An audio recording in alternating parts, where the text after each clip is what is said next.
Pak Haji yang selama ini dikenal keras dan sombong, tiba-tiba berubah setelah bermimpi didatangi Rasulullah. Suaranya yang dulu keras kini berubah merdu, menyentuh hati setiap pendengarnya. Tapi, ada satu rahasia kelam yang belum pernah ia ungkapkan, sebuah luka masa kecil yang tersembunyi di balik sikapnya yang keras. Apa sebenarnya yang membuat Pak Haji mengusir anak-anak yatim dari masjid? Dan bagaimana mimpi itu bisa mengubah segalanya? Malam itu, langit tampak biasa saja. Tak ada bintang yang lebih terang dari biasanya. Tak ada angin yang terlalu dingin. Tapi entah kenapa, dada ini terasa sesak, seperti ada sesuatu yang hendak meledak dari dalam. Aku berdiri di depan mikrofon masjid, memandang ke arah ruang utama yang kosong. Hanya lampu temaram yang menyala, menyinari ubin-ubin tua yang sudah mulai retak. Masjid ini aku rawat sejak bertahun-tahun lalu. Aku jaga agar tak sembarang orang masuk, terutama anak-anak yang tak tahu adab, apalagi anak yatim yang suka mengemis dan bikin kotor tempat suci ini. Begitulah aku dulu berpikir, begitulah aku hidup. Dan malam itu, semua keyakinanku mulai retak. Tanganku menggenggam erat mikrofon, jemariku bergetar, Allahu Akbar, Allahu Akbar. Suara itu keluar dari mulutku, tapi bukan seperti biasanya. Biasanya lantang, penuh kekuatan, penuh wibawa. Tapi malam itu, ada getar di ujung suara. Seperti seruling yang ditiup angin lembut. Seperti tangis yang dipaksa menyamar sebagai nyanyian. Aku bisa merasakan, suara itu bukan keluar dari tenggorokan, tapi dari luka yang sudah lama kupendam.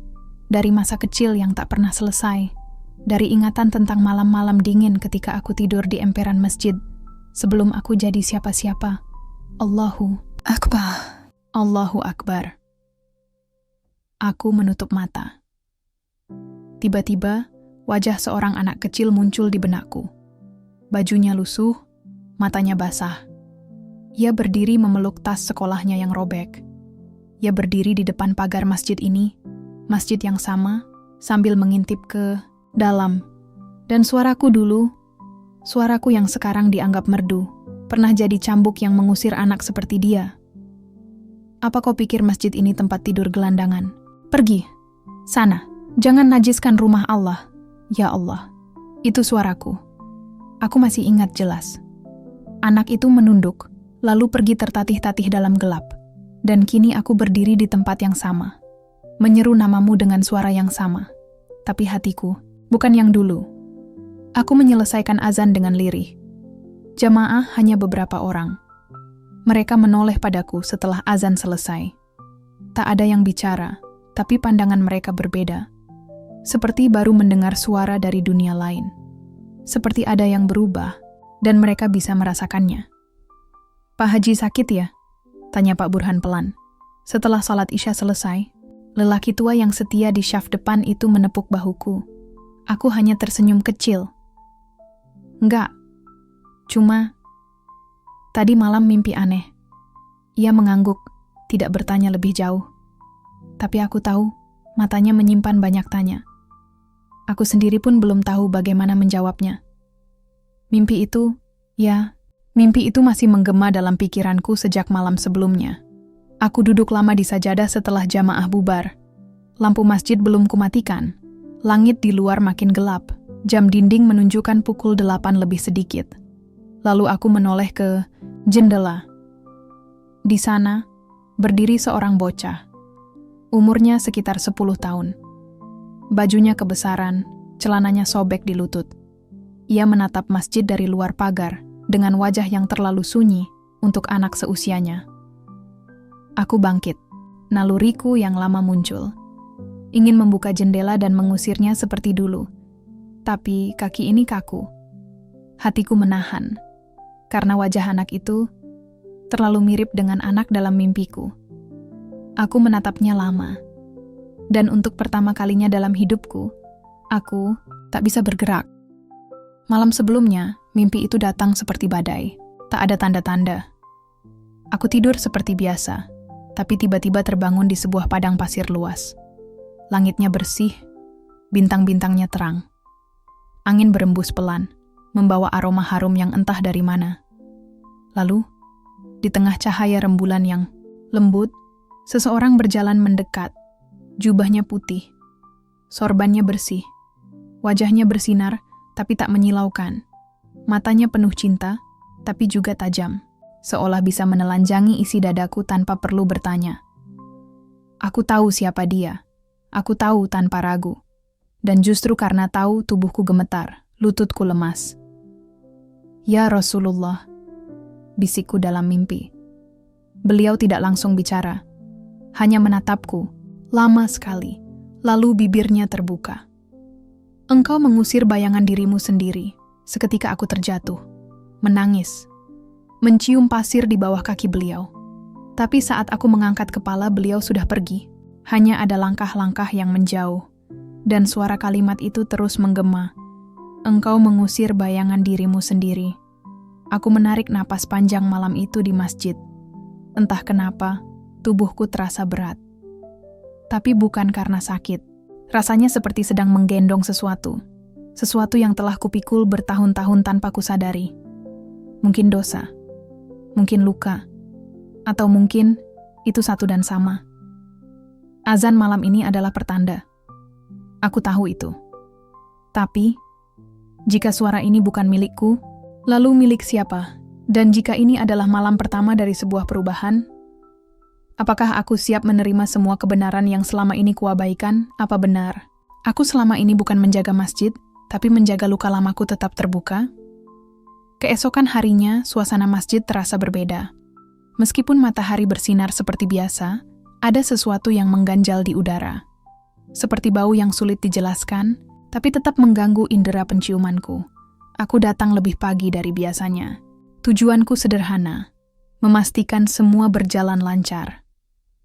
Tapi hatiku penuh pertanyaan yang tidak pernah terjawab.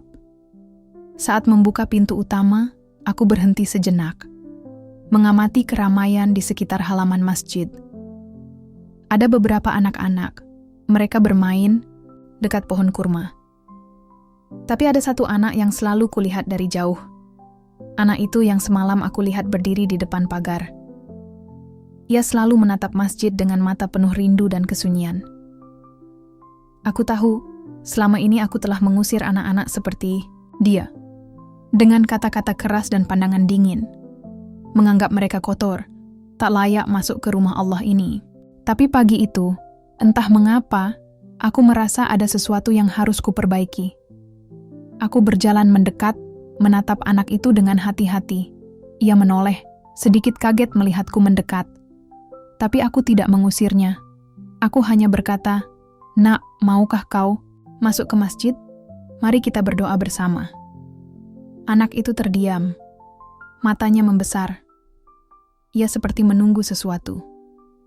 Aku mengulurkan tangan, perlahan. Ia pun menerima. Langkahnya kecil tapi mantap mengikuti ke dalam masjid. Di dalam, aku memberinya sejadah kecil dan air wudhu. Ia membersihkan dirinya dengan rapi, meski bajunya lusuh dan berdebu. Aku memperhatikannya dengan cermat. Ada sesuatu yang berbeda pada anak ini. Bukan sekadar penampilan, tapi aura yang tak bisa kujelaskan.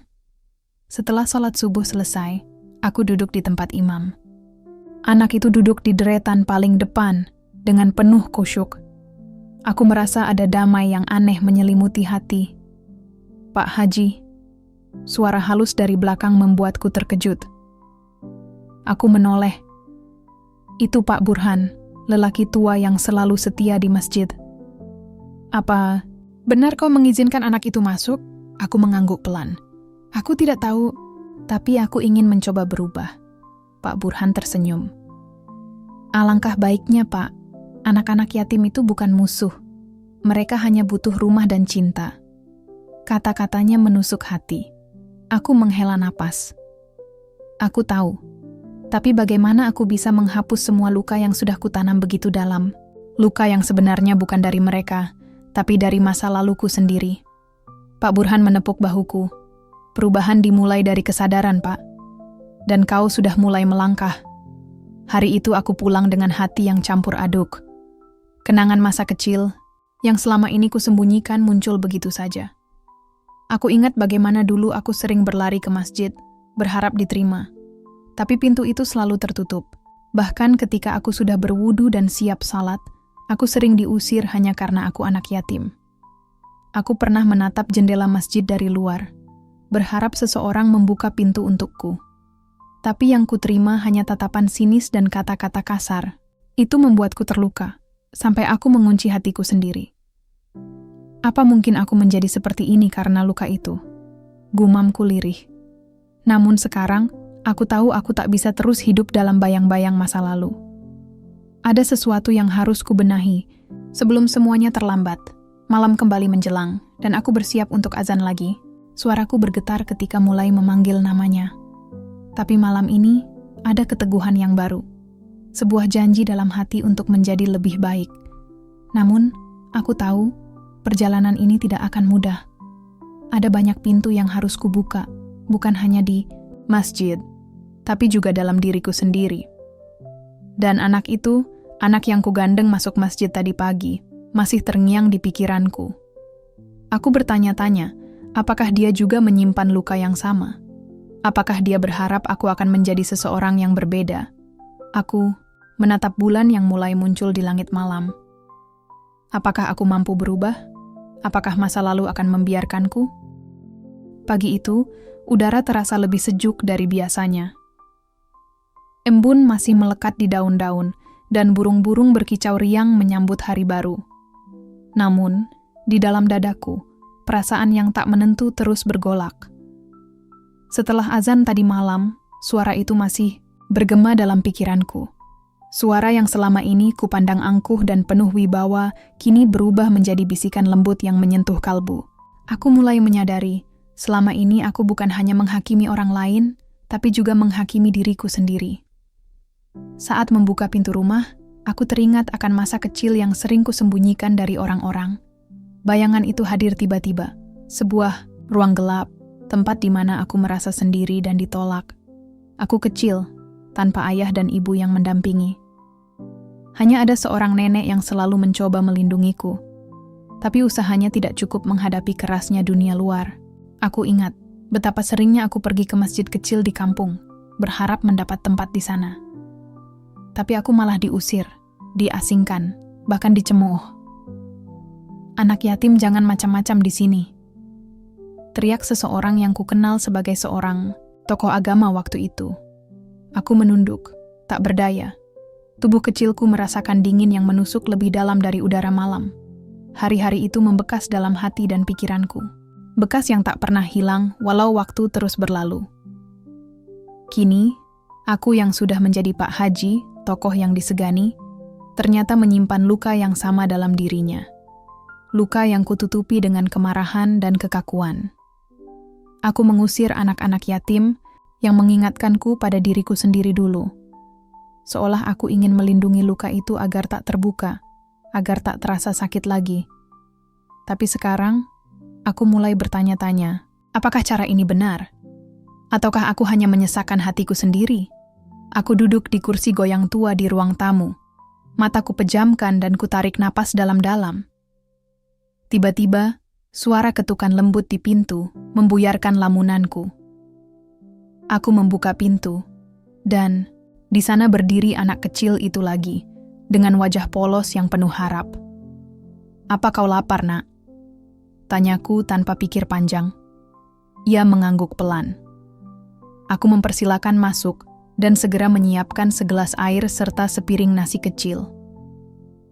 Saat kami duduk bersama, aku melihat wajahnya yang penuh kelelahan dan harapan. Aku teringat betapa dulu aku juga pernah sepertinya. "Kenapa kau selalu datang ke sini?" Tanyaku hati-hati. Ia menunduk, lalu mengangkat kepala dengan tatapan tajam tapi lembut. "Karena masjid ini adalah rumah.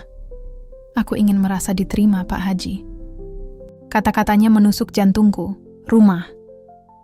Kata yang selama ini kugunakan untuk mengusirnya.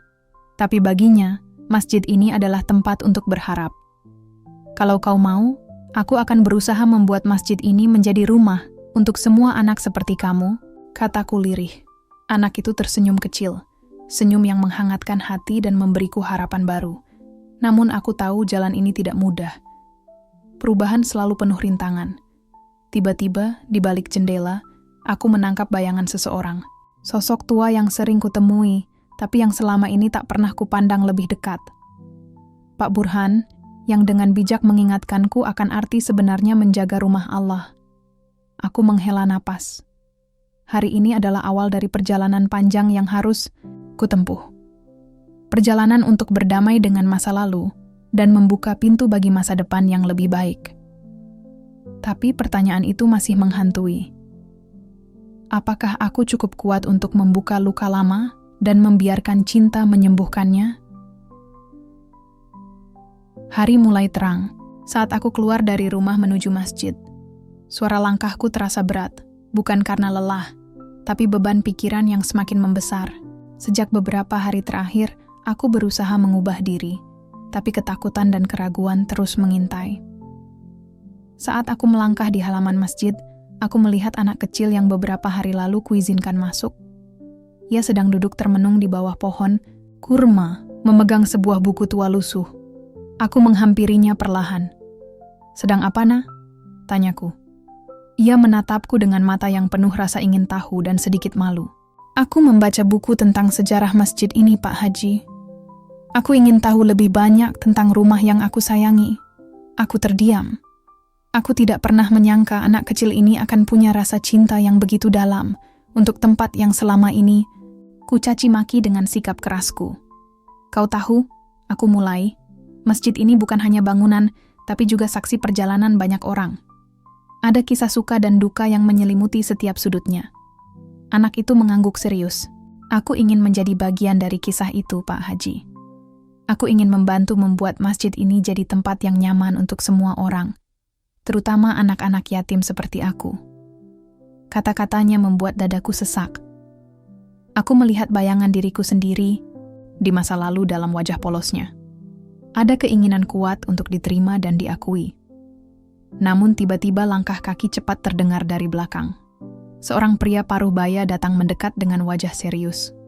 "Pak Haji, boleh saya bicara sebentar?" ucapnya dengan sopan tapi tegas. Aku mengangguk, sedikit heran. Pria itu memperkenalkan diri sebagai Ahmad, seorang aktivis sosial yang peduli dengan nasib anak-anak yatim di desa kami. Ia mengungkapkan keprihatinannya terhadap sikap keras yang sering kuberikan kepada anak-anak tersebut. "Kami ingin membantu Pak Haji dan masjid ini untuk membuka pintu seluas-luasnya bagi anak-anak yatim. Mereka butuh perlindungan, bukan penolakan," katanya dengan semangat. Aku menatapnya dalam-dalam. Ada sesuatu dalam diri pria itu yang membuatku merasa tergerak. "Ahmad, aku mengakui selama ini aku salah. Tapi aku juga manusia yang penuh dengan luka lama. Aku tak tahu bagaimana memulai perubahan ini," jawabku jujur. Ahmad tersenyum hangat. "Setiap perubahan besar dimulai dari langkah kecil, Pak. Kami siap membantu, asalkan Pak Haji mau membuka hati." Aku terdiam, menyadari bahwa perjalanan ini memang tidak bisa kulalui sendiri. Ketika anak kecil itu berdiri dan menggenggam tangan kecil Ahmad, aku merasakan harapan yang tumbuh di dalam hati. Malam itu, aku duduk termenung memikirkan semua yang terjadi hari ini. Apakah aku benar-benar siap menghadapi masa lalu dan melangkah ke masa depan yang baru? Aku memandang langit yang mulai gelap, bertabur bintang. "Mungkin ini saatnya aku belajar memaafkan dan meminta maaf," bisiku pelan. Namun, ada bisikan kecil di dalam hati yang mengatakan, perjalanan ini baru saja dimulai. Hari-hari berlalu dengan cepat, namun perasaan dalam hatiku seolah terperangkap di antara dua dunia. Dunia lama yang penuh kemarahan dan kebencian, dan dunia baru yang mulai kusematkan harapan dan kerendahan hati. Aku mulai sering bertemu dengan Ahmad dan beberapa relawan yang peduli pada anak-anak yatim. Mereka tidak hanya membawa bantuan material, tapi juga membawa pesan-pesan kasih sayang dan pengertian yang selama ini asing bagiku. Pada suatu sore, aku duduk di bangku masjid sambil mengamati anak-anak bermain di halaman. Beberapa dari mereka adalah anak-anak yatim yang dulu sering kuledek dan usir.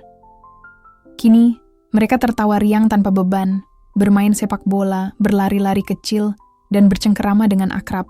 Ada rasa hangat yang membuncah di dadaku melihat perubahan ini. Namun, Di balik itu semua, bayangan masa kecilku muncul kembali. Aku ingat hari-hari yang penuh dengan derita dan penolakan. Suatu malam, aku bermimpi lagi. Kali ini bukan hanya Rasulullah yang datang, tapi juga sosok nenek yang dulu merawatku.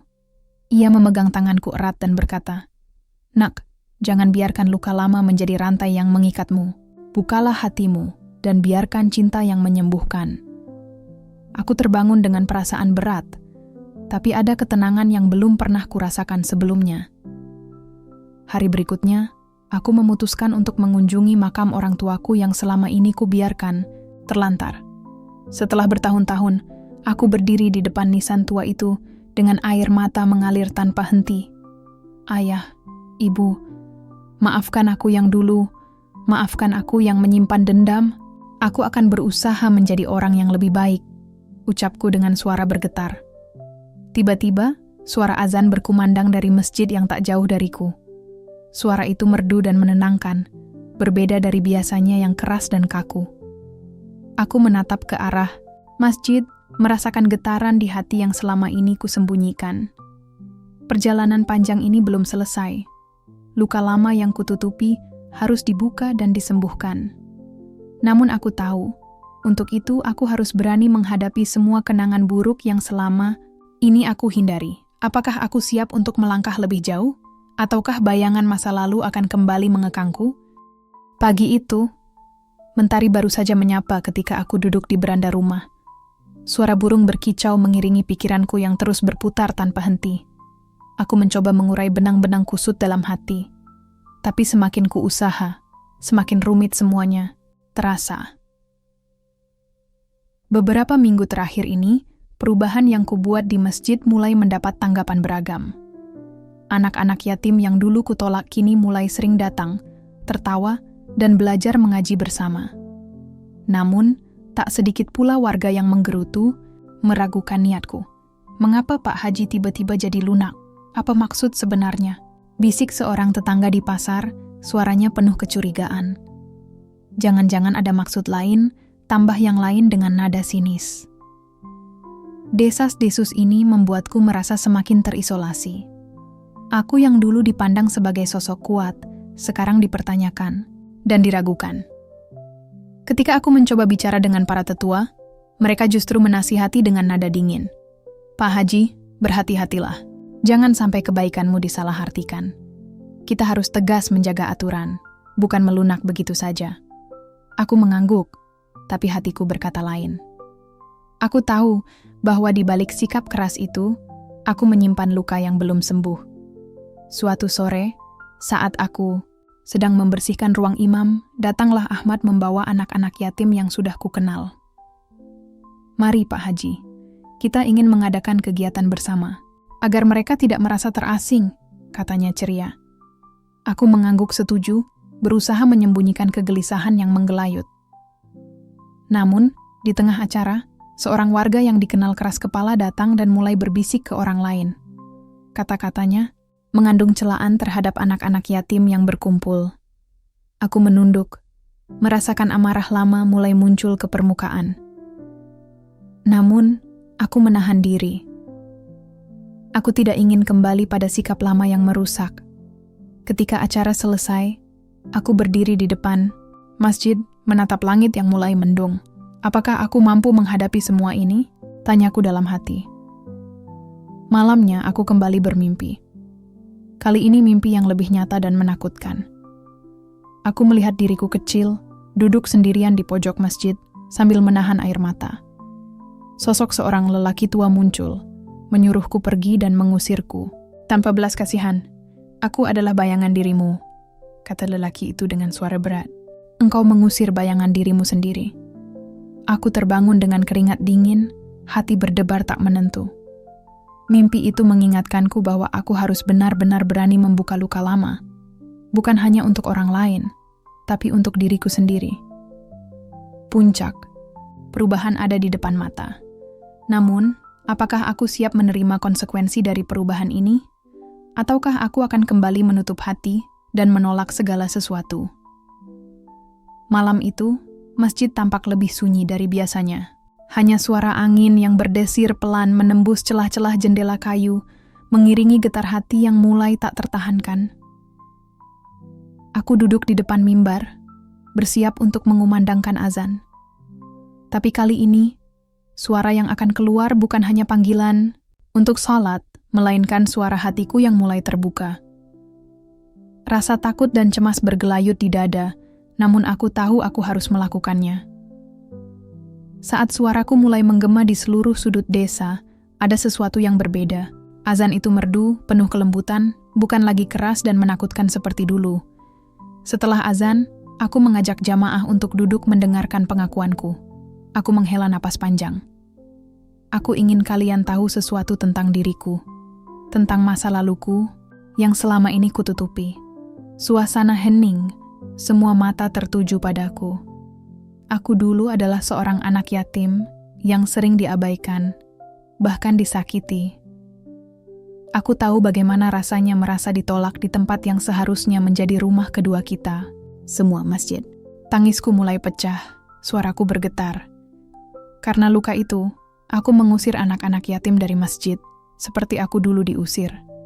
Aku menjaga luka itu dengan kebencian dan kekerasan.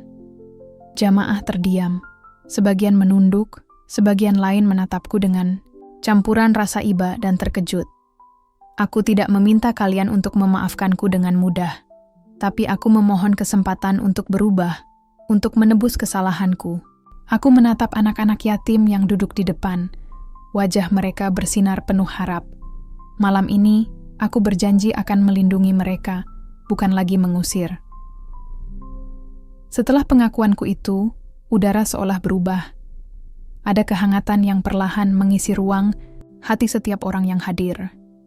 Namun, bukan berarti semua menjadi mudah. Beberapa dari mereka masih menyimpan keraguan, dan aku tahu perjalanan ini masih panjang. Di balik pengakuan itu, aku merasakan beban yang selama ini kupendam mulai terangkat. Namun, rasa takut akan masa depan tetap ada. Akankah aku mampu melanjutkan perubahan ini sampai akhir? Atau luka lama akan kembali menguasai? Setelah pengakuan malam itu, suasana desa berubah perlahan. Beberapa warga mulai membuka hati, sementara yang lain masih memendam curiga dan ketidakpercayaan. Aku berusaha keras, membuktikan niat tulusku. Setiap pagi aku menyambut anak-anak yatim dengan senyum, mengajari mereka mengaji, dan mendengarkan cerita mereka. Tapi bayangan masa lalu terus menghantui langkahku. Suatu sore, aku bertemu dengan Pak Saman, tetua desa yang dikenal keras dan skeptis. Kau tahu Pak Haji, perubahanmu ini membuat kami bingung. Apa yang membuatmu berubah? Tanyanya dengan tatapan tajam. Aku menjawab jujur. Aku bermimpi bertemu Rasulullah. Beliau menegurku, mengatakan aku mengusir bayangan diriku sendiri. Pak Saman terdiam, sejenak lalu berkata, "Jika itu benar, maka kau harus buktikan dengan tindakan, bukan hanya kata-kata." Hari-hari berikutnya penuh tantangan. Ada suara-suara yang berusaha menjatuhkanku, bahkan di dalam masjid sendiri. Sebagian jamaah mulai mempertanyakan kepemimpinanku, rasa ragu mulai menyeruak dalam diriku. Suatu malam, aku duduk di beranda rumah, merenungkan semua yang terjadi. Apakah aku cukup kuat untuk menghadapi semua ini? Tiba-tiba, terdengar ketukan pelan di pintu. Saat kubuka, kulihat seorang anak kecil berdiri dengan wajah cemas. "Aku ingin belajar mengaji, Pak Haji," katanya dengan suara lirih. Aku tersenyum, mengajaknya masuk. Saat itu aku sadar, perubahan bukan tentang menghapus masa lalu, tapi tentang menerima dan menjadikan luka itu sebagai kekuatan. Namun, aku masih bertanya pada diriku sendiri, apakah pengampunan itu benar-benar mungkin? Hari-hari berlalu dengan langkah pelan namun pasti. Aku terus berusaha menjadi pribadi yang lebih baik. Meski bayang-bayang masa lalu masih sesekali menghantui pikiranku. Tapi kini, aku mulai menyadari bahwa luka lama tidak harus mengendalikan hidupku. Setiap kali aku melihat anak-anak yatim yang mulai terbuka dan bahagia di masjid, hatiku terasa lega. Senyum mereka adalah obat paling ampuh yang pernah kuterima. Namun, tak mudah meyakinkan seluruh warga desa. Beberapa tetap bersikap dingin, seolah melihatku dengan mata yang penuh prasangka. Aku tahu mereka belum bisa memaafkan. Suatu sore, saat aku duduk di depan masjid, seorang wanita tua yang selama ini jarang bicara mendekatiku. "Pak Haji," katanya pelan, "aku dulu juga pernah mengalami hal serupa, terluka dan merasa sendirian. Tapi aku belajar bahwa menerima diri sendiri adalah awal dari penyembuhan." Kata-katanya menyentuh hati. Aku mulai menyadari, perjalanan ini bukan hanya tentang mengubah pandangan orang lain, tapi tentang berdamai dengan diriku sendiri. Malam, harinya aku kembali bermimpi. Kali ini, aku melihat masa kecilku yang penuh kesepian, tapi juga ada cahaya kecil yang tak pernah padam, cahaya harapan. Rasulullah kembali datang dalam mimpi itu dan berkata, "Luka adalah bagian dari perjalanan hidup, tapi jangan biarkan luka itu menjadi penghalang untuk meraih cahaya." Aku terbangun dengan perasaan damai yang belum pernah kurasakan selama bertahun-tahun. Esoknya, aku memutuskan untuk mengadakan acara khusus di masjid, mengundang seluruh warga desa, termasuk anak-anak yatim dan keluarganya. Aku ingin menunjukkan bahwa perubahan bukan sekadar kata-kata, tapi juga tindakan nyata. Saat berdiri di depan semua orang, aku mengucapkan sebuah doa dari lubuk hati yang terdalam. Suara azanku kembali bergema dengan penuh kelembutan, membawa harapan dan pengampunan. Meski perjalanan ini belum berakhir, aku yakin kini aku tidak sendiri. Ada cahaya yang mulai menerangi jalan gelapku. Udara pagi itu terasa hening dan syarat makna. Masjid yang selama ini menjadi saksi bisu perjalanan hidupku, kini dipenuhi oleh suara-suara lembut dan doa-doa penuh harapan. Hari ini aku akan mengumandangkan azan terakhirku. Bukan sebagai seorang yang sombong dan keras, tapi sebagai manusia yang telah belajar menerima dan memaafkan. Saat aku melangkah ke mimbar, aku merasakan getaran di dada. Semua tatapan tertuju padaku, termasuk anak-anak yatim yang kini sudah seperti keluarga sendiri. Aku mulai mengumandangkan azan dengan suara yang merdu, menenangkan, dan penuh rasa cinta. Setelah azan usai, aku berdiri di hadapan jamaah. Selama ini aku dikenal sebagai sosok keras yang sering mengusir anak-anak yatim dari masjid ini. Aku tak pernah bercerita tentang luka yang aku bawa sejak kecil, tentang penolakan dan kesepian yang membuatku membangun tembok kebencian ini. Aku menarik napas panjang, menatap wajah-wajah yang hadir. Tapi malam ini, aku ingin meminta maaf kepada semua anak yatim yang pernah kuusir dan sakiti hatinya. Aku mengaku, aku sendiri dulu adalah anak yatim yang sering merasa tersisih. Suasana hening, air mata mulai menetes di beberapa pipi. Aku berharap pengakuan ini menjadi awal dari perubahan yang sebenarnya. Bukan hanya untukku, tapi untuk kita semua. Anak-anak yatim berdiri dan mendekatiku, memelukku dengan tulus. Di saat itu, aku merasa beban berat yang selama ini kupikul mulai terangkat. Aku tahu perjalanan ini bukan akhir, tapi sebuah awal. Setelah azan terakhir itu, aku pergi meninggalkan masjid dengan damai. Mimpi bertemu Rasulullah yang dulu menghantui, kini menjadi kekuatan yang menyinari jalan hidupku. Aku percaya, dari luka dan pengampunan, lahir cinta dan harapan yang abadi.